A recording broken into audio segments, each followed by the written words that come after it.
السلام علیکم وعلیکم پی ٹی آئی سی السلام۔ ایس کے چینل پہ اینڈی خان وائسز اوورسیز کی ایک اور ایپیسوڈ کے ساتھ آپ کے سامنے ناظرین، ہم بہت سارے لوگوں سے ملتے ہیں، بہت سارے لوگوں کی بات سنتے ہیں۔ آج میرے ساتھ سید علی رضوی، میری طرح سے ہسٹری کے اسٹوڈنٹ ہیں، اور آج بھی قومی غلطیوں کے اوپر آواز اٹھا۔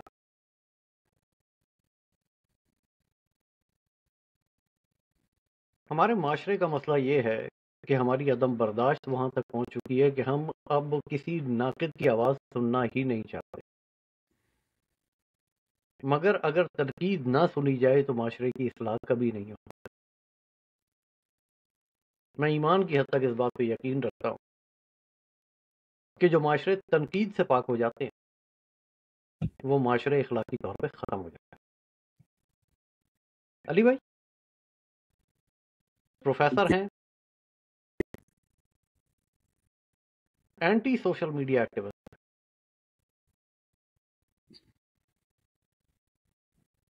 جی علی بھائی کیسے؟ جناب اللہ کا شکر ہے، دعا ہے آپ کی۔ آج کل آپ بہت زیادہ تنقید کی زد میں ہیں، ہوں، اور ترکی و ترکی آپ کی تنقید اسی حساب سے چل بھی رہی ہے۔ ہوں۔ تو روشنی ڈالیے اس کے اوپر کیا ہو رہا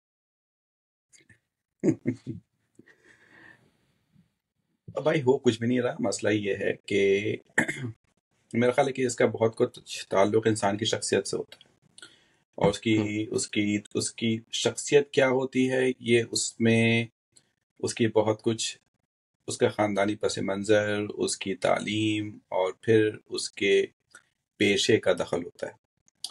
اب سخت بات کہنے کی روایت مجھے میرے ننیال سے ملی۔ میری والدہ عام طور پہ بہت سخت بات کیا کرتی تھی، تو ظاہر ہے کہ وہ میں ایک ایسی ماں کی گود میں پلا کہ جو صاف اور کھری بات کرنے والی عورت تھی، تو وہ چیز میرے اندر بھی آئی، کچھ وہ تھا۔ اچھا، پھر اس کے بعد تعلیم، اور پھر جو شعبہ میں نے منتخب کیا سائنس کا، تو اس میں تو مطلب منطق کے علاوہ کچھ ہوتا نہیں ہے، صرف لاجک ہے اس کے اوپر، تو اس میں کوئی گرے ایریا نہیں ہوتا۔ عام طور پہ چیزیں بائنری ہوتی ہیں، یا ایک یا صفر، یا ہوتی ہیں یا نہیں ہوتی۔ تو اب اس کو ہوتے ہوتے 25 سال ہو گئے۔ میں نے 2005 میں اپنی پی ایچ ڈی ختم کی تھی، اور اس سے بھی بہت پہلے سے، مطلب میرا جو تحقیق کا سفر ہے وہ تو اس سے بہت پہلے سے جاری تھا۔ تو اب وہ اتنا مزاج کے اندر رچ بس گیا ہے کہ کوئی بھی چیز جو منطق سے ہٹی ہوئی ہو یا دلیل کے بغیر ہو، وہ ہضم نہیں ہوتی ہے۔ تو نتیجہ یہ ہوتا ہے کہ پھر ایک انسان کے اندر ایک اپج ہوتی ہے، ایک کہ بھئی اس کی تردید کی جائے، یا اس کی تصحیح کی جائے، یا اس کی درستگی کی جائے کہ بھئی یہ اس طرح سے کیوں ہو رہا ہے۔ تو وہ جس تنقید کی آپ بات کریں جو میرے اوپر ہوتی ہے، بنیادی طور کے اوپر وہ ان باتوں پہ ہوتی ہے کہ جو میں اپنے تئیں سمجھتا ہوں کہ ان کو اس طرح سے ہونا چاہیے، لیکن شاید دنیا ان کو اور طرح سے دیکھنا چاہتی ہے یا سمجھنا چاہتی ہے۔ تو بس یہ اس کے یعنی ایک جنگ ہے جو کہ جاری ہے، دونوں طرف سے گولہ باری ہوتی رہتی ہے۔ اچھا علی بھائی، اس کے اوپر تو ہم گفتگو کرتے رہیں گے۔ 1947 میں ایک ریاست بنتی ہے جس کے بارے میں بہت سارے مفروضے قائم کیے جاتے ہیں کہ یہ اسلام کے نام کے اوپر بنی۔ پھر اس کے اندر یہ تھیوری بھی آتی ہے کہ ایسٹ ایشیا کے مسلمانوں کے لیے ایک الگ ملک بنا۔ ہر شخص کی اپنی اپنی ایک تعویل ہے اس کے اوپر، کلمے کے نام کے اوپر ملک۔ میں نے تو کلمے کے نام کے اوپر آج تک کچھ بھی بنتا نہیں دیکھا۔ کلمے کے نام پہ لوگ مسلمان نہیں بن سکتے، ملک بن گیا۔ یعنی بھائی 47 سے اگر ہم ہسٹری کو دیکھنا شروع کریں ٹل ٹوڈے، غلطی کیا ہوئی ہے ہم سے سب سے بڑی؟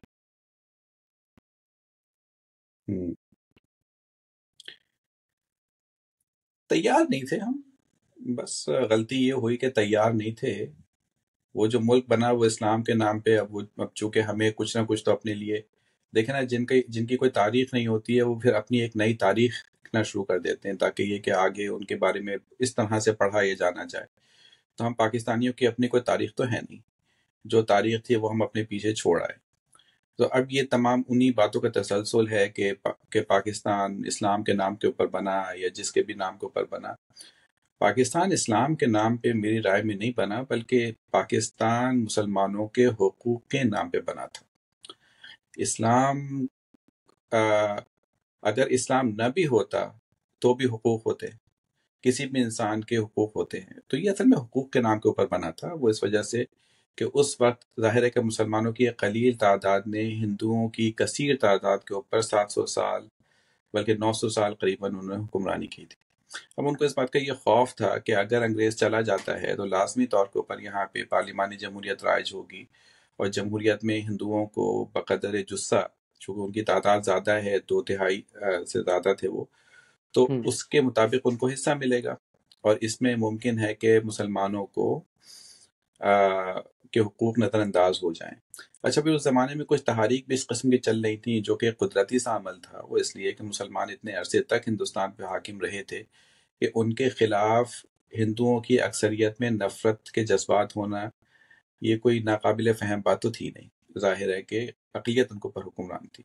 تو وہ شدھی کی تحریکیں چلی ہیں کہ جس میں وہ چاہتے تھے کہ مسلمان واپس کنورٹ ہو جائیں ہندوؤں میں، یا اور جو دیگر مسائل تھے وہ سب چلتے رہے تھے. تو ان تمام چیزوں نے مل کے اس وقت کے مسلمانوں کے دماغ میں یہ چیز ڈال دی کہ اگر ہندو حاکم بن جاتا ہے تو مسلمانوں کے حقوق کا تحفظ ممکن نہیں ہوگا. یہ ایک بنیادی بات تھی، ایک بنیادی خوف تھا، اور ظاہر ہے کہ اس خوف کو اس وقت کے سیاستدانوں نے اپنے مقصد کے لیے استعمال کیا. اور یہ وہ سیاستدان تھے بنیادی طور کے اوپر کہ جو بڑے بڑے جاگیردار تھے، بڑے بڑے تعلقہ دار تھے. مطلب اگر آپ مسلم لیگ کے جنیسس دیکھیں تو اس میں جو تمام نواب محسن الملک اور نواب فلانے اور نواب ڈھماکے، یہ کون تھے؟ اب ان کو یہ پتا تھا کہ اگر ہندو آئے گا تو ان کی یہ نوابیاں، ان کی زمینیں، جاگیریں لازمی طور کے اوپر نشانے پہ آئیں گی. تو اب ان کو یہ اپنے لیے ایک ایسے خطہ زمین کی تلاش تھی کہ جہاں پہ وہ اپنی سابقہ حکومت اور جاگیر کا تحفظ کریں اور وہ اسی آرام و عیاشی کی زندگی گزار سکیں جو وہ انگریز کے آنے سے پہلے گزار رہے تھے. یہ ایک بنیادی، میری نظر میں، میری دانش میں ایک بیک گراؤنڈ ہے پاکستان کے بننے کا. پھر اس کے اندر آپ کے قائد اعظم بھی آ جاتے ہیں، اور پھر وہ جو مسلم لیگ کی سیاست ہے وہ سب بھی آ جاتی ہے. لیکن ایک بات یہ ہے کہ قائد اعظم آخر وقت تک بھی، بھئی ٹھیک ہے، بطور سیاستدان انہوں نے اسلام کے نعرے کو استعمال کیا ہوگا، مجھے اس میں کوئی شک نہیں ہے. سیاستدان نعرے استعمال کرتے ہیں، انہوں نے بھی کیا، ٹھیک ہے. لیکن آخر میں جو کیبنٹ مشن کی جو تجاویز آئی تھی وہ انہیں قائد اعظم نے اور مسلم لیگ نے قبول کر لیا تھا. اور وہ بنیادی طور پہ یہ تھا کہ وہ قائل ہو گئے تھے یا وہ راضی تھے اس بات کے اوپر کہ انڈین ڈومینین میں رہتے ہوئے مسلمانوں کو وسیع تر خود مختاری دے دی جائے. یہ اس کا اختتام ہوتا ہے یہاں پر آ کر. لیکن یہ کہ ظاہر ہے کہ بوجہ، اور اس میں بہت ساری وجوہات ہیں، اور مسلمانوں کے لیے ان کے دل میں شاید برداشت بھی نہیں تھی اور شاید اتنا بھروسہ بھی نہیں کرتے تھے. نہرو اور کانگریس نے کیبنٹ مشن کی تجاویز کو قبول نہیں کیا، نتیجتاً ہم پارٹیشن پلان کی طرف بڑھے اور یوں ہندوستان تقسیم ہو گیا. تو اب اس کے بعد اس کی نوزائیدہ ملک کی کیا صورت ہوگی؟ قائد اعظم کو جہاں تک، یا ان کی شخصیت کو اور ان کی زندگی کو اگر آپ دیکھیں تو یہ بالکل محسوس نہیں ہوتا کہ وہ کوئی اسلامی مملکت کا خواب دیکھ رہے تھے، بلکہ وہ ایک ایسے ملک کا خواب دیکھ رہے تھے کہ جہاں پہ مسلمان اپنے مذہب اور دیگر مذاہب کے لوگ اپنے اپنے مذاہب کے اوپر عمل کرنے میں آزاد ہوں، اور ساتھ ساتھ وہ ایک جدید ریاست ہو جس کے تعلقات خود ان کے الفاظ میں بالکل ایسے ہوں جیسے امریکہ اور کینیڈا کے ہیں. تو ایسے ہی تعلقات وہ پاکستان اور ہندوستان کے بیچ آتے تھے.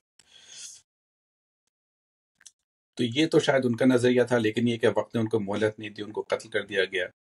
اور اس کے بعد جو زمام اقتدار ہمارے جس قسم کے سیاستدانوں کے ہاتھ میں آئی وہ طال آزما تھے، اور انہوں نے ایک ایسے رخ پہ اس ملک کو ڈالا. اس میں سیاستدان بھی تھے، اس میں آپ کے فوجی بھی تھے، اس میں آپ کے بیوروکریٹ بھی تھے، کہ وہ پھر اسلام اور سب کچھ، کہ آج اس کی شکل آپ کے سامنے جو ایک بھیانک شکل آ رہی ہے پاکستان کی، وہ آج آپ دیکھ رہے ہیں۔ تو یہ میرا خیال ہے کہ ایک اجمالی سی کیفیت ہے پاکستان کے بارے میں، اور میں ان اکابرین کو اتنا مورد الزام نہیں ٹھہراتا، کیونکہ اول تو میرے پاس کوئی طریقہ نہیں ہے کہ میں ان کی نیتوں کی پڑتال کر سکوں، وہ اب اس دنیا میں رہے نہیں ہیں، اور بائیں ہمہ اس وقت کے لوگ نسبتاً بہتر تھے آج کے لوگوں کی نسبت۔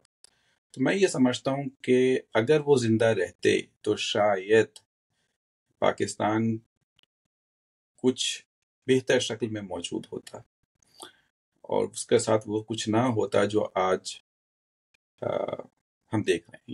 یہ میرا ذاتی خیال ہے، اس کے بارے میں وثوق سے تو نہیں کچھ کہا جا سکتا۔ میں غلطی کیا ہوئی ہے؟ جن حالات کو ہم آج پہنچے ہیں، کہیں نہ کہیں تو کوئی غلطی ہوئی ہے نا۔ میں نے عرض 47 کیا میں نہیں نا ہوئی کہ مگر اس کے بعد ہوئی ہوگی۔ نہیں، غلطی دیکھیں بات میرا یہ خیال ہے کہ غلطی یہی ہوئی ہے کہ ہم اس کے لیے ذہنی اور فکری طور کے اوپر تیار بالکل بھی نہیں تھے۔ ہمیں شاید یقین بھی نہیں تھا کہ ہم ایک آزاد یا ایک ایسا خطہ ہمارے ہاتھ آ جائے گا کہ جس کا ہم حشر نشر کر سکیں گے۔ مطلب وہ بہت سے ایک بڑی زبردست تعداد پاکستانیوں کی جو آج پاکستانی ہیں، وہ 13 اگست 1947 کی رات کو یہ سوچ کے نہیں سوئے تھے کہ صبح کو ان کی آنکھ ایک آزاد ملک میں کھلے گی۔ تو جب آپ تیار نہیں ہوتے ہیں، یکایک ایک نعمت آپ کو مل جاتی ہے یا یکایک آپ کے ہاتھ کچھ آ جاتا ہے، تو پھر آپ اس کے ساتھ وہ کھلواڑ کرتے ہیں جو آپ نے دیکھا۔ تو میرا یہ خیال ہے، اور چرچل کے الفاظ اس بارے میں ہیں، اور وہ یہ سمجھتا تھا چرچل بھی کہ بر صغیر کے مسلمان بھی اور ہندو بھی وہ ابھی فکری اور ذہنی طور پہ اس آزادی کے لیے تیار نہیں ہیں، اور یہ کہ ان کو مزید کچھ وقت چاہیے۔ مگر وہ حالات چونکہ دوسرے جنگ عظیم کے بعد اس طرح کے پیدا ہو گئے تھے کہ برطانیہ کا اپنی نوآبادیات کو پہ قبضہ برقرار رکھنا فیزیبل نہیں رہا تھا، مطلب وہ بہت مہنگا ہو گیا تھا، تو ان کو پری میچورلی آزادی دینا پڑی۔ تو میرے خیال میں غلطی ہم سے یہی ہوئی ہے کہ ہم ذہنی طور کے اوپر بالکل تیار نہیں تھے ایک آزاد خطے کے واسطے۔ وہ ہمیں مل گیا، اب وہ جو مل گیا تو ہم اس کو سنبھال ہی نہیں سکے۔ ہمیں نہیں سمجھ میں آیا کہ یہ جو ایک نئی چیز ہمارے ہاتھ آئی ہے، ہم کیا کریں اس کا۔ تو یہ میرا خیال ہے کہ شاید یہ غلطی ہوئی ہے۔ باقی تو دیکھیں نا کہ یہ اس ملک کی تقدیر عوام کے ہاتھ میں تو کبھی بھی نہیں تھی۔ اس ملک کی تقدیر ہمیشہ سے برطانوی نوآبادیات کی باقیات کے ہاتھ میں تھی۔ اب وہ باقیات چاہے وہ افسر شاہی کی شکل میں ہوں، یا چاہے وہ سیاستدانوں کی شکل میں ہوں، یا چاہے وہ فوجیوں کی شکل میں ہوں، تھی تو ان کے باقیات۔ تو وہ چونکہ تقدیر ان کے ہاتھ میں تھی، اب وہ جس طرح سے بھی وہ اس کو اپنے طور کے اوپر وہ سمجھ سکے یا کر سکے وہ کرتے چلے گئے۔ اور عوام میں نہ اتنی طاقت تب تھی اور نہ آج ہے۔ تب بھی ان کو اپنے معاش کا سوال درپیش تھا، آج بھی ان کو اپنے معاش کا سوال درپیش ہے۔ تو خواہش ضرور رہی ہوگی ان سب کی کہ ہمارا ملک بہتر ہو، اور جس طرح سے اس کے ساتھ کھلواڑ کی جا رہی ہے نہ ہو، لیکن شاید ان کے اندر وہ قوت تھی ہی نہیں، قوت مزاحمت تھی ہی نہیں کہ وہ اپنے اوپر مسلط ان برطانوی باقیات کا ہاتھ روک سکتے۔ اصل میں اگر آپ وہ اس وقت کی الطاف گوہر وغیرہ کی یا ان کی پرانی کتابیں پڑھیں، تو اس میں جس طرح کے واقعات آپ کو پڑھنے کو ملتے ہیں تو انسان کا دماغ پھٹنے لگتا ہے بالکل، کہ اس وقت کی اشرافیہ اور آج کی اشرافیہ میں کوئی فرق تو نہیں ہے۔ وہ تب بھی اس ملک ایک راجواڑہ سمجھتے تھے اپنا ذاتی، اور ان کی باقیات آج بھی اس ملک کو اپنا ایک راجواڑہ سمجھتے ہیں، اپنی ذاتی جاگیر سمجھتے ہیں۔ ان کا ہاتھ روکنے والا کوئی نہیں۔ اور کچھ اس میں پھر ہمارے مذہب کا بھی ایک بہت بڑا دخل ہے، چونکہ آپ کو پتہ ہے کہ وہ ہمارے ہاں حکمرانوں کو اللہ کا نائب قرار دیا جاتا ہے۔ یہ وہ معاویائی اسلام ہے جس نے 1400 ذل سال الہی، ہیں، ذل الہی۔ ہاں ذل الہی، وہی نا کہ وہ جو 1400 سال سے ایک معاویائی مذہب جس کے ہم پیروکار ہیں. ہم دین محمدی کے تو پیروکار ہیں نہیں، ہم ایک ماویائی مذہب کے پیروکار ہیں، اور اس مذہب کی بنیاد خروج اور بغاوت پہ تھی. خروج اور بغاوت اس وقت کے احسن لوگوں کے خلاف، اس وقت کے بہتر لوگوں کے خلاف. تو اب آپ دیکھیں کہ آپ نے ایک امت کی تعمیر ایک ایسے جھوٹے مذہب کے اوپر کی ہے کہ جس مذہب کی بنیاد بغاوت پر تھی، اور اللہ کے دین سے بغاوت کے اوپر. ٹھیک ہے، اچھا وہ چیز چلتے چلتے 1400 سال آپ مسلمانوں کی تاریخ دیکھ لیں، چاہے آپ بنو امیہ کو دیکھیں یا بنو عباس کو دیکھیں، یا آپ اس کے بعد کوئی بھی دور دیکھ لیں، وہ بالکل ان کا سب کا بالکل جو موڈس آپرینڈائی رہا ہے وہ بالکل وہی رہا ہے کہ کمزوروں کو کچل ڈالو اور اپنی عیاشی اور بس. تو وہی چیز یہ کیسے ہو سکتا تھا کہ اس مائنڈ سیٹ کو یا اس ذہنیت کو لے کر آپ پاکستان کو اس سے بہتر کر سکتے جیسا آج یہ ہے؟ تو وہ چلتا رہا، وہ آج بھی بس وہی ہے. علی بھائی اس 77-78 سالہ دور کے اندر لیاقت علی خان سے اسے شروع کریں اور شہباز شریف پہ اسے لا کے ختم کریں، سیاست دانوں میں کبھی نیک نیتی رہی؟ سیاست دانوں میں نیک نیتی تو تب ہوتی کہ جب وہ دیکھیں، نیک نیت تو تھے یہ اپنے ذاتی مفاد کے لیے، ان میں بڑی نیک نیتی تھی، کرپشن کے لیکن لیے نا، اپنے ذاتی مفاد کے لیے، ہر طرح سے اپنے ذاتی مفاد کے لیے، چاہے وہ کرپشن کے ذریعے حاصل ہوتا ہو یا چاہے جس طرح سے بھی حاصل ہوتا ہو، بہت نیک نیت تھے.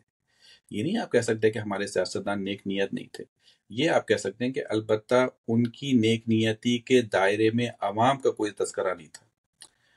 وہاں پہ بس وہ بالکل خاموشی چھا جایا کرتی تھی. ویسے بڑے نیک نیت تھے. تو اول تو دیکھیں میں آپ کو بتاؤں کہ یہ ہمیں ان چیزوں کو آئسولیشن میں نہیں لینا چاہیے. یہ نہ سوچیں کہ آپ کہ سیاستدان ایسے تھے یا بیوروکریٹ ایسے تھے یا فوجی ایسے تھے. اگر آپ دیکھیں بنیادی طور کے اوپر تو یہ سب، ان میں ایک چیز بہت آپ کو مشترک نظر آئے گی، اور وہ مشترک نظر آئے گی ان کے اندر جاگیردارانہ نظام کی وہ. یہ تمام لوگ جو اس زمانے میں دیکھیں، اب جب علی گڑھ مسلم کالج یا اس کے بعد یونیورسٹی بنائی گئی ہے تو وہاں پہ آپ کے خیال سے کیا عام لوگوں کے بچے پڑھا کرتے تھے؟ بعد میں آنے لگے تھے یقیناً، لیکن پہلے پہل وہاں پہ وہی رئیسوں کے اور عمرا کے اور جاگیرداروں کے اور تعلقہ داروں کے ہی بچے پڑھا کرتے تھے. ٹھیک ہے، تو ابتدا سے ہی اب ظاہر سی بات ہے کہ چونکہ وہی پڑھتے تھے وہی پھر آگے اگلے عہدوں پر بھی آئے. اب انگریز کے زمانے تک جو سب سے بڑا عہدہ مسلمان کو مل سکتا تھا یا کسی ہندوستانی کو مل سکتا تھا وہ ڈپٹی کمشنر کا عہدہ ملتا تھا، ڈپٹی کلیکٹر کہتے تھے جس کو. اور یہ ان میں سے کتنے عام گھرانوں کے لوگ ہوتے تھے، اور جو عام گھرانوں کو لوگ آ بھی جایا کرتے تھے ان کی وہ تربیت اس طرح سے کی جایا کرتی تھی کہ وہ پھر وہ ٹامی بن جایا کرتے تھے، کالے گورے بن جایا کرتے تھے. ان کا مقصد تھا کہ وہ برطانوی سامراج، برطانوی راج کے وفادار، اور جو ان کے ماتحت ہوں گے انہی جیسے کالے ہندوستانی وہ ان کے اوپر حاکم ہیں. تو یہ سوچ جو علی گڑھ سے چلتی چلی آ رہی ہے، ہندوؤں کا بھی یہی حال تھا، کوئی اس میں مختلف نہیں تھا. جی علی بھائی آپ بات کر رہے تھے انہی کے جیسے کالے ہندوستانی جو ان کے اوپر حاکم ہوں گے. میرا خیال ہے کہ یہ ہماری قومی سوچ ہے. جہاں سے میں اسے دیکھتا ہوں، حسن نثار صاحب کا ایک بڑا خوبصورت جملہ ہے جو انہوں نے پاکستانی قوم کے بارے میں کہا تھا کہ یہاں ہر شخص ایک قبضہ گروپ ہے، جس کا جتنا جبڑا کھلتا ہے اتنی وہ بوٹی نوچتا ہے. جو کم تول سکتا ہے وہ کم تولتا ہے، جو قبضہ کر سکتا ہے وہ قبضہ کرتا ہے. مطلب ہمارا قومی ایٹیچیوڈ یہ ہے کہ ہم قبضے کی مسجد کے اوپر قبضے کی زمین کے اوپر مسجد بنا کے اس میں سجدے کرتے ہیں اور پھر جنت کے طلبگار بھی ہیں. تو صرف حکمران ہی قصوروار کیوں یا سیاستدان ہی قصوروار کیوں؟ نہیں، حکمران اور سیاستدان بالکل بھی قصوروار نہیں ہے اکیلے. بات دراصل یہ ہے کہ ابھی میں نے چند روز پہلے، شاید بلکہ کل ہی، ایک ٹویٹ کی تھی اور میں نے کہا تھا کہ آپ گٹر کے پانی میں مدھانی چلائیں گے تو اس میں سے مکھن تو نکلے گا نہیں. تو جیسے عوام ہیں ویسے حکمران، وہ حکمران کوئی آسمان سے تو اتر کے آتے نہیں ہیں. آتے وہ اسی معاشرے میں سے ہیں، جو اس معاشرے کا حشر ہے وہ آپ کے سامنے ہے۔ تب یہ توقع کرنا کہ جی معاشرہ تو بالکل گٹر ہو لیکن اس میں سے فرشتے نکل کے آ جائیں ہمارے اوپر حاکم بن جائیں، ایسا کہیں نہیں ہوا کرتا۔ ایسا خود رسول اللہ کے زمانے میں ایسا نہیں ہوا۔ تو جب تک کہ آپ ان لوگوں کو اپنے معاشرے کو مکمل طور کے اوپر اوور ہال نہیں کریں گے، یا کم از کم اس حد تک اوور ہال کر دیں کہ اس میں سے جو لوگ آپ کے حاکم بنے وہ تھوڑے سے انسان کے بچے ہوں، تو توقع نہیں ہو سکتی ہے۔ یہ بات بالکل صحیح ہے، مطلب یہ کہ اگر ہم میں سے جو لوگ پاکستان جاتے ہیں کبھی وقتاً فوقتاً، اور اگر وہ وہاں کے لوگوں سے ان کو ملنے کا تجربہ ہوتا ہے، تو وہ سڑک کے کنارے جو موچی بیٹھا ہوا ہے، جو آپ کے جوتے گانٹھ رہا ہے، وہ بھی دو نمبری کرنے کی کوشش کرتا ہے۔ وہ بھی سستا دھاگا لگائے گا، کم ٹانکے لگائے گا، کم گوند لگائے گا، ٹھیک ہے؟ وہ ایک موچی وہ دو نمبری کرنے سے نہیں چھوڑتا۔ تو پھر توقع کیا ہے، مطلب کیا؟ اور اچھا وہی موچی بعد میں شکایت کرتا ہے کہ جی میرے اوپر حکمران خراب ہے، تو بھائی تم کتنے اچھے ہو، تم بھی وہی کر رہے ہو، صرف یہ کہ تمہارا جسہ، تمہاری اوقات موچی والی ہے، تم موچی والی بوٹی توڑ رہے ہو۔ وزیر اعظم کی اوقات وزیر اعظم والی ہے، وہ وزیر اعظم والا بوٹا توڑ رہا ہے۔ تو یہ تو بالکل حقیقت کی بات ہے، یہ اس میں کوئی شک و شبے کی گنجائش نہیں، مانتا ہوں آپ کی بات۔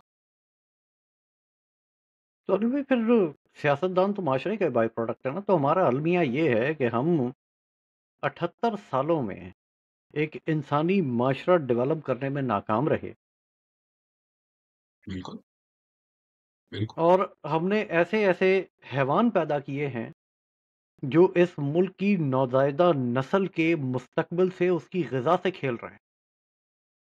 کیمیکل سے دودھ بنتا ہے اس ملک کے اندر، اور ان کا مستقبل وہ دودھ پی رہا ہے۔ جس قوم کو اتنا احساس نہیں ہے، وہ قوم فرشتے کیوں تلاش کر رہی ہے؟ اب یہ سوال تو آپ جا کے وہاں اسپیسز میں کریں نا، جو لوگ یہ فرشتے ڈھونڈ رہے ہیں کہ وہ کیوں فرشتے ڈھونڈ رہے ہیں۔ مطلب منافقت کو تو یہ عالم ہے، آپ کو پتہ ہی ہے کہ یعنی ہنسی بھی آتی ہے اور دکھ بھی ہوتا ہے کہ آپ انقلاب انقلاب انقلاب کر رہے ہیں، جرت آپ میں یہ نہیں ہے کہ آپ اپنے اصل شناخت کے ساتھ اسپیس میں آ کے 4 لفظ کہہ سکیں، لیکن آپ کو انقلاب چاہیے۔ تو یہ جو دو چہرے دو زبانوں والا ہمارا رویہ ہے، یہ ہماری ناکامی کی بنیادی وجہ ہے، اور یہ کہیں جانے والا نہیں ہے اینڈی، یہ کہیں نہیں جانے والا، وہ اس وجہ سے کہ یہ ہماری فطرت ثانیہ بن چکی ہے، جھوٹ اور منافقت۔ اور جو ان لوگوں کو آئینہ دکھاتا ہے جس میں ان کو اپنا منافقانہ اور جھوٹ سے بھرا ہوا چہرہ دکھائی دیتا ہے، یہ اس کے دشمن بن جاتے ہیں۔ تو یہی وجہ ہے، دیکھیں نا، یہی وجہ ہے جب معاشرے اس حد تک چلے آتے ہیں تو پھر ان میں انقلابات زمانہ جنم لیتے ہیں۔ اب رسول اللہ کے لیے کوئی مشکل نہیں تھا، لیکن کوئی وجہ رہی کہ بالآخر انہوں نے مکے کی سکونت کو ترک کر کے ہجرت کی۔ کیوں کی ہجرت؟ اس لیے ہجرت کی کیونکہ وہ معاشرہ کنڈیوسو نہیں رہا تھا اسلام جیسے مذہب کے پھیلاؤ کے لیے۔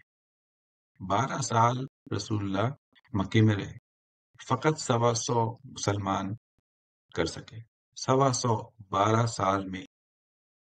یہ ہے ان کی کل کامیابی، 12 سال۔ حالانکہ رسول اللہ سے زیادہ بہتر انسان، مشفق انسان، ایماندار انسان، خوش گفتار انسان، اور پھر یہ کہ ان کو تائید الہی بھی حاصل تھی، نصرت الہی بھی ان کو حاصل تھی۔ لیکن اس معاشرے کا اسٹرکچر اتنا کرپٹ ہو چکا تھا، مکے کے معاشرے کا، کہ خود ان کو 12 سال کے بعد ہجرت کرتے ہی بنی، اور پھر وہ ایک ایسے معاشرے میں گئے کہ جہاں پہ ابھی گنجائش تھی مدینے کے معاشرے میں، کہ وہاں کے لوگوں کے دل ابھی اتنی کجی کی طرف مائل نہیں ہوئے تھے جو کہ مکے کے لوگوں کے ہو گئے تھے بوجہ۔ اور وہاں انہوں نے اسلام کی ترویج کی، اور وہاں تو بالکل یہی حال پاکستان کا، کہ پاکستان کا معاشرہ مجموعی طور پہ اس قدر ٹیڑھا ہو چکا ہے کہ اس میں اب بہتری کی گنجائش ختم ہو چکی ہے. یعنی ہم آپ جیسے لوگ جو کہ وہاں پہ نوکریاں بھی کرتے رہے ہیں، اور جنہوں نے کوشش کی ہے کہ حلال کے ذریعے حلال کمایا جا سکے، ہم جیسے لوگوں کی زندگی وہاں پہ ناممکن العمل ہو گئی. ہم نے وہ چھوڑ دی، ہجرت کر دی. تو بس یہ صورتحال ہے ایسی کہ جب تک کہ وہاں پہ یہ ایک عام، لیکن مشکل یہ ہے کہ وہاں تو اب برائی کو برائی نہیں سمجھا جاتا. بالکل وہی مکے والا حال ہے کہ مکے میں جب وہ برائیاں کرتے تھے تو ان کو وہ برائیاں سمجھ کے تھوڑی کرتے تھے. ان کا یہ خیال تھا کہ بس ٹھیک ہے، this is the part of the every day life. ہم بالکل ٹھیک کر رہے ہیں، ہم وہی کر رہے ہیں جو ہمارے اجداد کرتے تھے. ہم کیا غلط کر رہے ہیں؟ یہ محمد کیا کہہ رہے ہیں ہم سے؟ یہی حال آج پاکستان میں، کہ وہاں پہ جو شخص گراں فروشی کرتا ہے، یا بقول جیسے آپ نے فرمایا کہ دودھ وہاں پہ جس طرح سے بنتا ہے ملاوٹ کرتا ہے، تو وہ یہ سمجھتا تھوڑی ہے کہ وہ غلط کر رہا ہے. اس کا خیال ہے کہ یہ کاروبار ایسے ہی ہوتا ہے. تو جن معاشروں میں برائی کی بھلائی کی تمیز اٹھ جاتی ہے، پھر ان معاشروں میں یہی ہوتا ہے جو آپ دیکھ رہے ہیں. تو اسی لیے مجھے حیرت ہوتی ہے. دیکھیں بنیادی طور پہ جو میرا مسئلہ ہے تحریک انصاف والوں سے، وہ یہ ہے، مجھ پہ اکثر و بیشتر اس بات کو پہ اعتراض کیا جاتا ہے کہ تم عمران خان کے اوپر اتنی سختی کیوں کرتے ہو. وہ میں اس لیے کرتا ہوں کہ نواز شریف ہو گیا، یا زرداری ہو گیا، یا دیگر اس قماش کے لوگ ہو گئے، انہوں نے کبھی ریاست مدینہ کا کوئی نعرہ نہیں لگایا. انہوں نے کبھی دعویٰ نہیں کیا کہ ہم اس ملک کو اسلام کا قلعہ بنا دیں گے، یا ہم اس ملک کو ریاست مدینہ کے طرز پہ چلائیں گے. انہوں نے تو ایسا کوئی دعویٰ نہیں کیا. میں ان کے اوپر کیا اعتراض کروں؟ میں اس شخص پہ اعتراض کرتا ہوں کہ جس نے یہ دعویٰ تو کیا، لیکن اس دعوے کو عملی جامہ پہنانے کے لیے کوئی عملی قدم نہیں اٹھایا. علی بھائی، انہوں نے تو یہ بھی کہا تھا کہ اگر اوپر وزیر اعظم ٹھیک آ جائے تو نیچے سب کچھ آٹومیٹک ٹھیک ہو جائے گا. یہ ان کا گمان ہے. اس ملک میں یہ خالص دودھ ملنا شروع نہیں ہوا تھا جہاں تک مجھے یاد ہے، عمران خان صاحب جب وزیر اعظم تھے. نہیں، کچھ بھی نہیں بدلا تھا. کیا بدلا تھا؟ ناک کے نیچے رنگ روڈ کی کرپشن ہو گئی تھی اور کسی کو پتہ ہی نہیں تھا.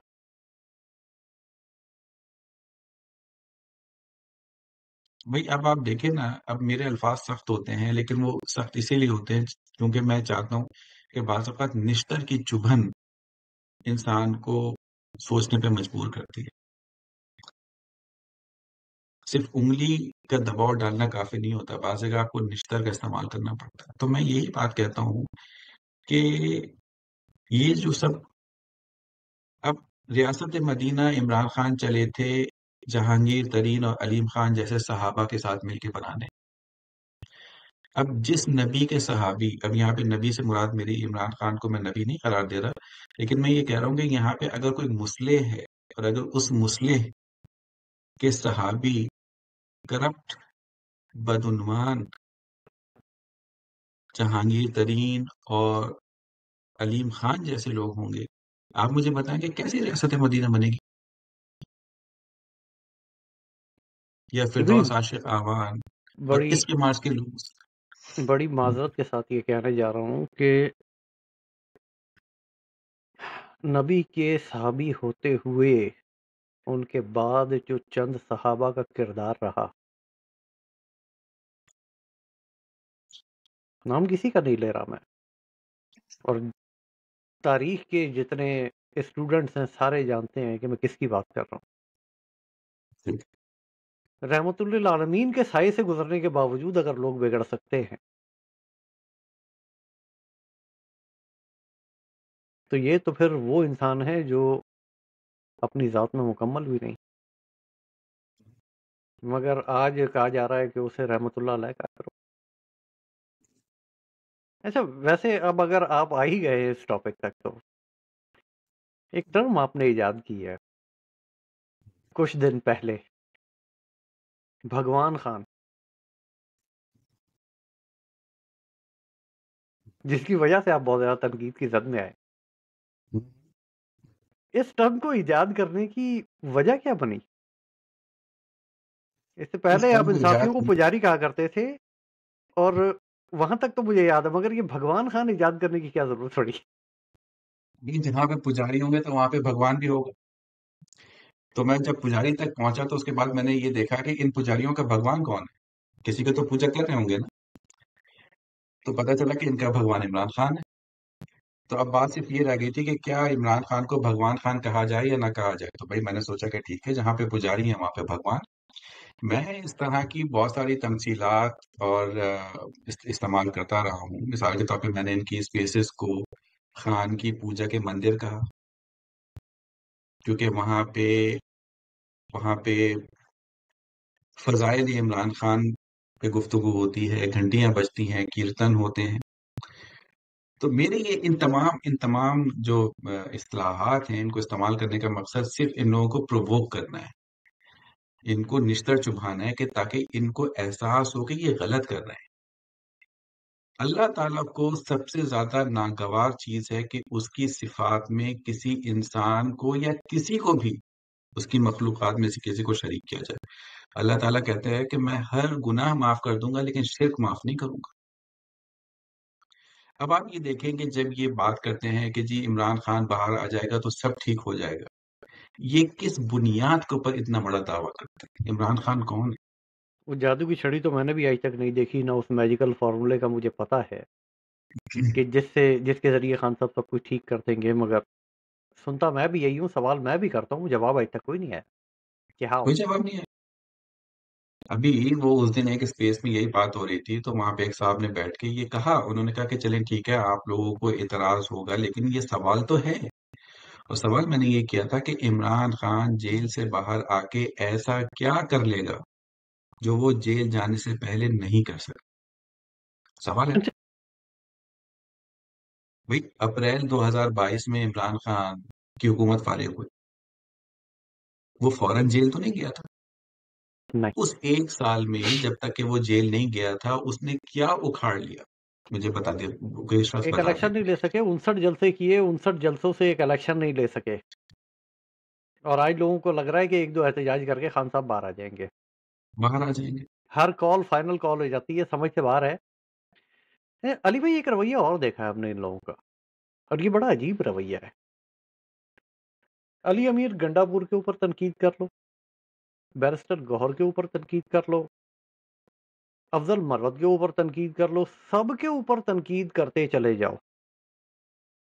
جو شخص ان کو ان عہدوں پہ بٹھا رہا ہے اس پہ تنقید مت کرو.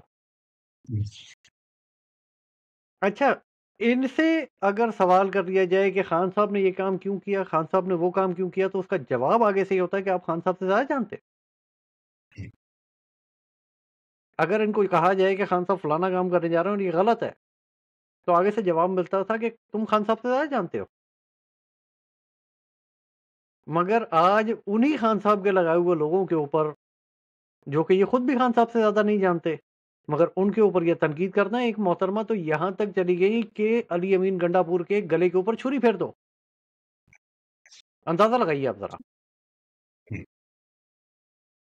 علی امین گنڈا پور کو قتل کر دیا جائے. مطلب یہ کال انہوں نے بیٹھ کے ٹویٹر کی سپیس کے اوپر دے دی جی. اور یہ ریکارڈ بھی ہو گئی. یہ پھر لوگوں نے بعد میں ٹویٹ بھی کی لگا لگا کے، اور ان کے اوپر کڑی تنقید بھی ہوئی کہ آپ کس طرح کی باتیں کر رہی ہیں، اور اس کے اوپر بیٹھ کے انہوں نے اس کی ہنسی بھی اڑائی.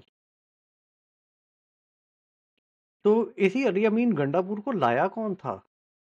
اور آج سے 3 ہفتے پہلے یہ کون کہہ رہا تھا کہ مجھے اس کی قیادت پہ پورا اعتماد ہے؟ اس شخص کے اوپر سوال کیوں نہیں ہو سکتا؟ کیونکہ مجھے وہ نہیں بھگوان معلوم. ہے. کیونکہ وہ بھگوان ہے. شاید کیونکہ ظاہر سی بات ہے کہ آپ اپنے خالق کی تخلیق کے اوپر سوال نہیں اٹھا سکتے. تو یہ سوال میں نے بار بار پوچھا ہے، اور میں ہر اسپیس کے نیچے جا کے یہ سوال چھوڑ کے آتا ہوں، جس کے اوپر خاصے لوگ جذبس بھی ہوتے ہیں کہ یہ سوال کیوں نیچے چھوڑ کے آتا ہے. میں اس میں یہی لکھتا ہوں کہ بھائی یہ تمام قیادت جیسی تھی ویسی تھی. جب اس قیادت کو منتخب کیا جا رہا تھا تو ہم جیسے آپ جیسے چند لوگوں نے اعتراض کیا تھا اور یہ کہا تھا کہ دیکھیں آپ ان لوگوں کو مت اٹھائیں، وہ اس وجہ سے کہ یہ اس اسٹیٹس کو کا حصہ ہیں کہ جو 77 سال سے اس ملک پر مسلط ہے. لہٰذا ان لوگوں کو منتخب کر کے، ان لوگوں کو چن کر، ان لوگوں کو پارٹی میں عہدے دے کر آپ کچھ حاصل وصول نہیں کریں گے. لیکن خان صاحب نے اس بات کو رد کیا. انہوں نے اپنے ذہن کو استعمال کر کے انہی لوگوں کو عہدے دیے، اور اس کے بعد جب کچھ حاصل وصول نہیں ہوا تو اب یہ لوگ بیٹھے ہوئے ان کو گالیاں دیتے رہتے ہیں، اور وکٹیں گر ہم رہی جیسے تھیں. لوگوں کو بھی یہ گالیاں دیتے تھے. تو میری سمجھ میں یہ نہیں آتا کہ تب تمہارا گالیاں دینا صحیح تھا یا اب تمہارا گالیاں دینا صحیح ہے. اس کا مطلب ہے 2017 کچھ وکٹیں 2017 میں گری تھیں، پھر کچھ وکٹیں آ کے 2022 کے اندر گری.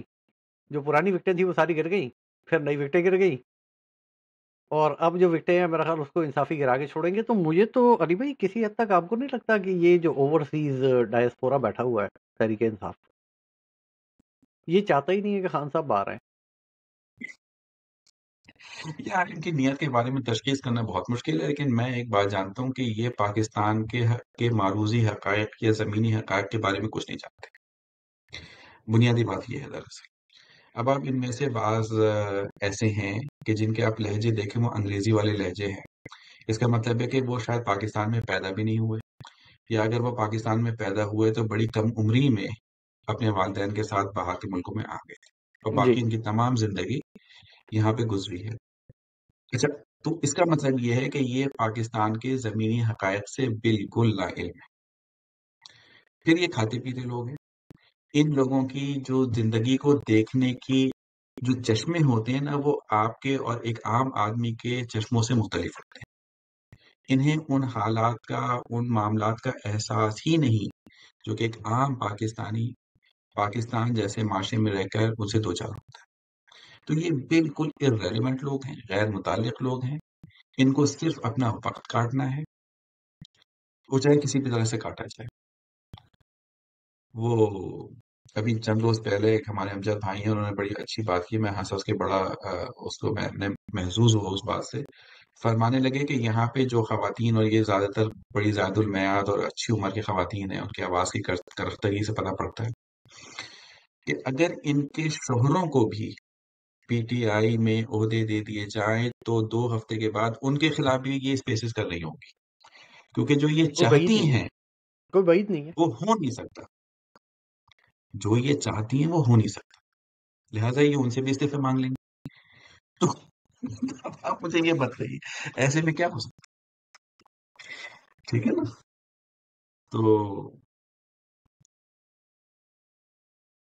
دیکھیے پاکستان، میں بڑی ایمانداری سے پہلے بھی سمجھتا تھا، اب تو اور بھی زیادہ سمجھتا ہوں کہ پاکستان میں پارلیمانی سیاست کے ذریعے آگے کوئی راہ نہیں ہے.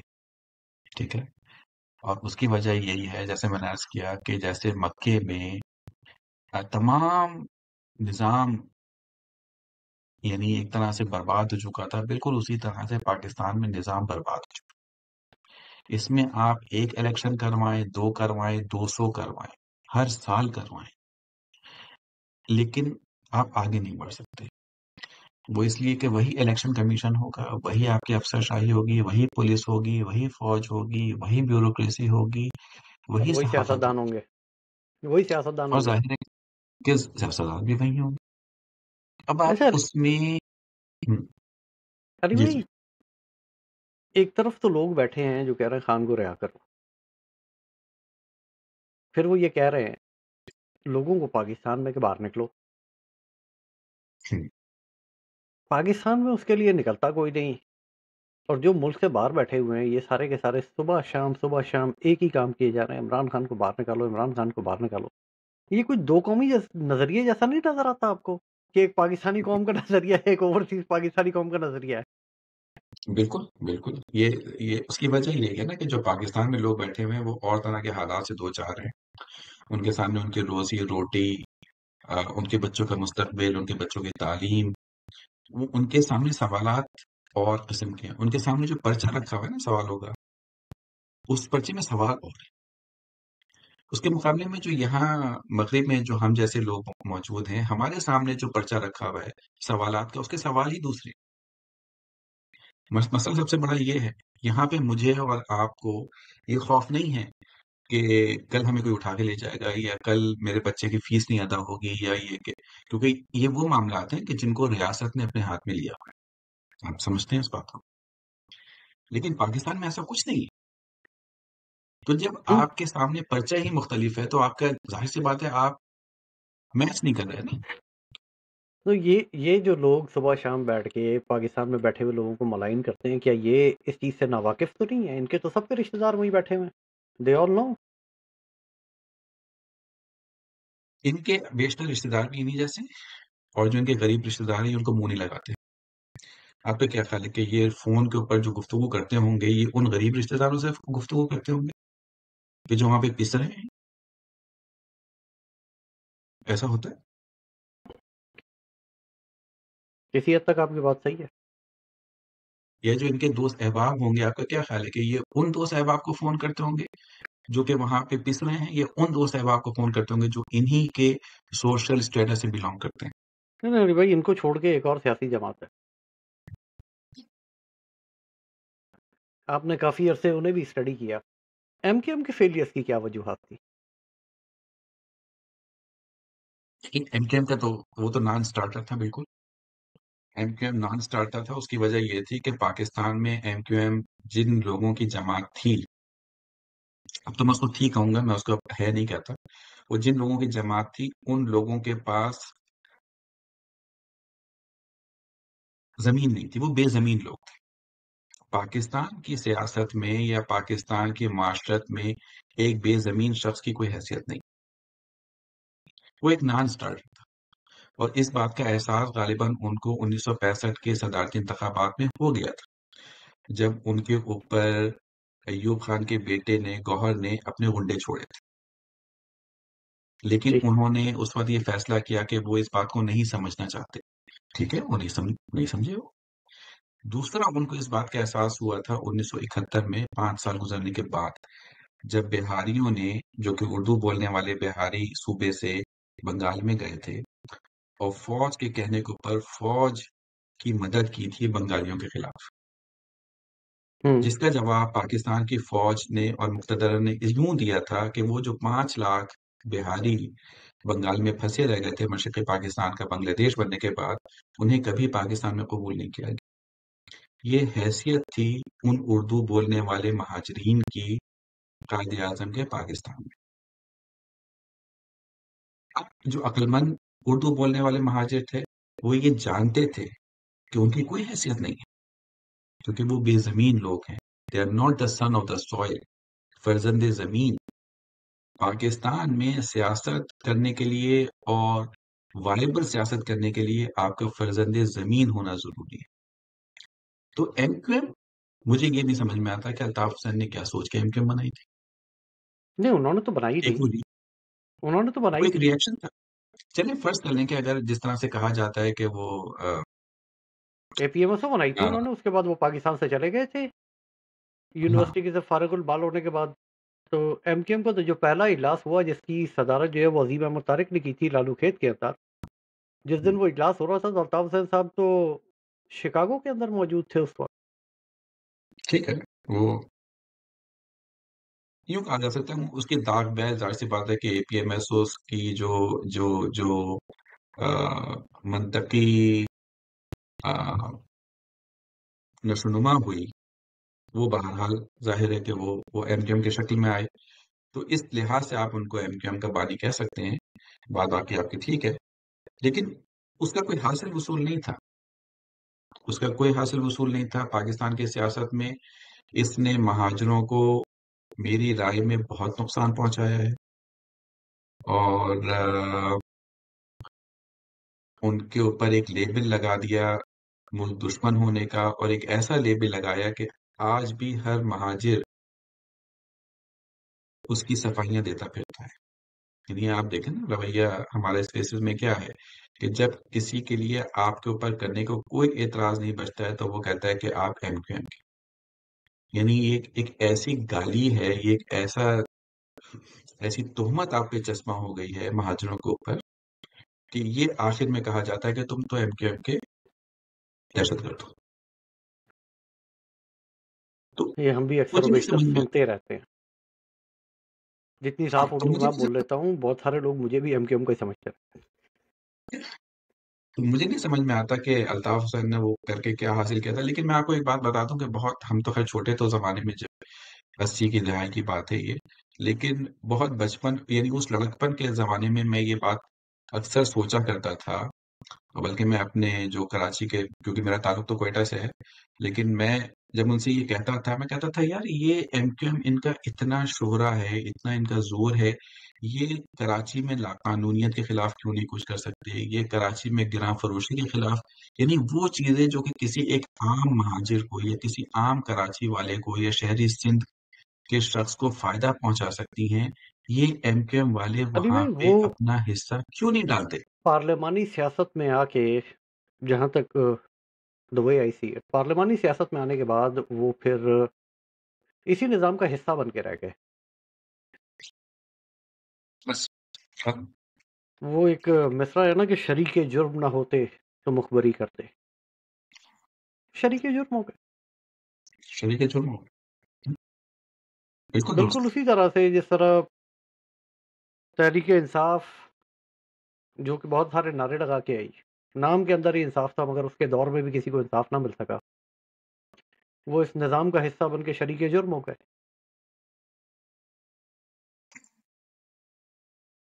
وہ ساہیوال کا واقعہ آپ کو یاد ہوگا، جی جس جی، میں وہ مجھے کس بے ثانیہ ساہیوال بہت اچھی طرح سے یاد ہے. وہ بچوں کے سامنے ماں باپ کو قتل کیا گیا تھا. یہ اس رحمی دور کے کی ساتھ بات ہے جس وقت موجودہ دور کے آرمی چیف صاحب جو ہیں وہ DG ISI ہوا کرتے. جی، اور عمران خان باجوہ صاحب نے صاحب وہ آرمی چیف ہوا کرتے تھے. نہ پنجاب کا IG معطل ہوا، نہ کچھ نہیں ہوا. CTD میں سے کوئی بندہ معطل ہوا، کچھ بھی نہیں ہوا. کسی کے خلاف کوئی کارروائی نہیں ہوئی. کچھ تو میرا خیال ہے کہ مجھ جیسے انسان کے واسطے یا جو جو جو شاید سوچنے والے لوگ تھے ان کے لیے وہ ایک سانحہ، اگرچہ اس کا میگنیٹیوڈ کوئی اتنا بڑا نہیں تھا، ظاہر ہے کہ تعداد کے اعتبار سے اتنے انسان نہیں مارے گئے تھے، لیکن اس کا امپیکٹ بہت شدید تھا. وہ اس لیے کہ آپ ایک ریاست مدینہ کی بات کر رہے ہیں اور آپ کی ناک کے عین نیچے اس طرح سے ظلم ہو گیا. اور ڈاکہ وہ تھا ظلم علی بھائی، ڈاکہ پڑا تھا، باقاعدہ ڈاکہ پڑا تھا. اس گاڑی کے اندر زیورات نکالے گئے تھے. یہ بات اخباروں تک میں آئی مگر اس کے باوجود بھی حکومت نے کوئی ایکشن نہیں لیا. علی بھائی، موجودہ سیاسی نظام کے تحت کیا پاکستان میں کوئی بہتری آتے دیکھ رہے؟ نہیں، میں بالکل بالکل بالکل میرا ذہن صاف ہے اس بارے میں کہ اس نظام کے ماتحت آپ کچھ بھی کر گزرے. میں یہاں تک کہتا ہوں کہ اگر اس نظام میں عمر بن عبدالعزیز جیسا حکمران بھی آ جاتا ہے یا عمر بن خطاب جیسا حکمران بھی آ جاتا ہے تو ناکام ہو جائے. یہ بالکل میرا ذہن اس کے بارے میں واضح ہے. اور میں بار بار جو سوال چھوڑتا ہوں لوگوں کی اسپیسز کے نیچے یا اپنے طور پہ جب میں ٹویٹ کرتا ہوں میں ان سے یہی کہتا ہوں کہ دیکھیں یہ جو آپ کر رہے ہیں یہ ایسا ہے کہ جیسے گٹر کے پانی میں آپ مدھانی چلا رہے ہیں اور آپ یہ امید کر کے بیٹھے ہیں کہ اس میں سے مکھن نکلے گا. یہ نہیں ہو سکتا. علی بھائی، دیکھیں یہ ناممکن ہے. آخری سوال کی طرف آؤں گا، اور یہ سوال آج کل میں اپنے ہر مہمان سے کرتا ہوں. کتنا وقت بچا ہے پاکستان کے پاس؟ مجھے نہیں معلوم، میں کوئی نجومی نہیں ہوں. مجھے نہیں پتا کہ پاکستان کے پاس کیا وقت بچا ہے، مگر جو ایک ملک کی جو تعریف ہوتی ہے نا اینڈی، اس حساب سے تو یہ ملک اس تعریف پہ پورا اترتا ہی نہیں ہے. آپ اس کو ایک ملک سمجھتے ہیں؟ نہ، کیا آپ سمجھتے ہیں کہ یہ اٹس این ایک ان نیچرل مملکت الائنس. ہے؟ آئی سی تو it as an in natural alliance, جس کو ایک مصنوعی گلو جسے اسلام کا نام دیا گیا، اس کے تحت اس خطے میں بسنے والی مختلف قوموں کو جوڑنے کی کوشش کی گئی، اور وہ گلو اب اپنی افادیت کھو چکا ہے. وہ گوند کام نہیں کر رہی. اصل میں اس وقت جو گوند جس کو جوڑے ہوئے ہے وہ 7.5 لاکھ فوج اور ان کے نیوکلیائی ہتھیار. وہ خوف ہے. وہ اسلام والا چورن بھی ختم ہو گیا. وہ ممکن ہے کہ بعض جگہ کے اوپر وہ کام کر رہا ہو، لیکن اگر آپ لوگوں سے پوچھیں تو ان کو کوئی اس بات سے دلچسپی نہیں ہے کہ اسلام یا غیر اسلام. یہ سارا شعرہ بھی آپ کو پنجاب میں سننے کو ملتا ہے اسلام کا، باقی تو بلوچستان میں چلے جائیں یا خیبر پختونخوا میں چلے جائیں ابھی یا سندھ موجودہ میں چلے آرمی جائیں. چیف نے تقریر کرتے ہوئے دو قومی نظریے کی بات کی تھی نا، اسی لیے آج ایک نیا دو قومی نظریہ میں نے دیا ہے، اوورسیز پاکستانی اور آن گراؤنڈ پاکستانی، دو قومی نظریہ. بس یہی ہے. تو میں بڑی ایمانداری سے یہ سمجھتا ہوں کہ میں اس ملک دیکھیں، اس ملک کی ایک تاریخ، اس خطے کی ایک تاریخ ہے، جس خطے کو آپ پنجاب اور خیبر اور میں اس میں خیبر پختونخوا کو بھی شامل کرتا ہوں. اگر کسی کا یہ خیال ہے کہ میں صرف پنجاب کو اس میں نہیں، میں اس کو پورا جو کابل اور پورا پنجاب تک کا علاقہ میں اس کو سمجھتا ہوں کہ جتنی بھی جنگیں ہوئی ہیں اس خطے میں پچھلے 1000 سال میں، وہ تمام وہاں سے آیا کرتے تھے لڑنے کے لیے سینٹرل ایشیا سے. یہاں سے چل کے گزر کے اپنے گھوڑوں کو تازہ دم کر کے، اپنے سپاہیوں کو عورتیں فراہم کر کے، کھانا فراہم کر کے، فصلیں کاٹ کے پانی پت پہ جا کے لڑا کرتے تھے. کتنی جنگیں پنجاب میں ہوئی ہیں یا اس خطے میں ہوئی ہیں. ان کی ذہنی تربیت میں وہ 900 سالہ غلامی. غلامی ہے. اب آپ کا یہ خیال ہے کہ وہ 900 سالہ غلامی عمران خان یا کوئی بھی آ کر اور وہ 9 سال میں ختم کر دیں گے، تو ایسا تو ہونے والا ہے. میں بڑا تو میں مشکل تو ہوتا یہاں ہے قوموں کو اس مائنڈ سیٹ سے نکالنا. علی بھائی بہت شکریہ اپنے بزی چلیں وقت بہت میں سے شکریہ. میرے لیے وقت نکالنے کے لیے. انشاءاللہ آپ سے دوبارہ گفتگو ہوگی. ناظرین و سامعین، اگلے پروگرام تک کے لیے بشرط زندگی، اللہ حافظ.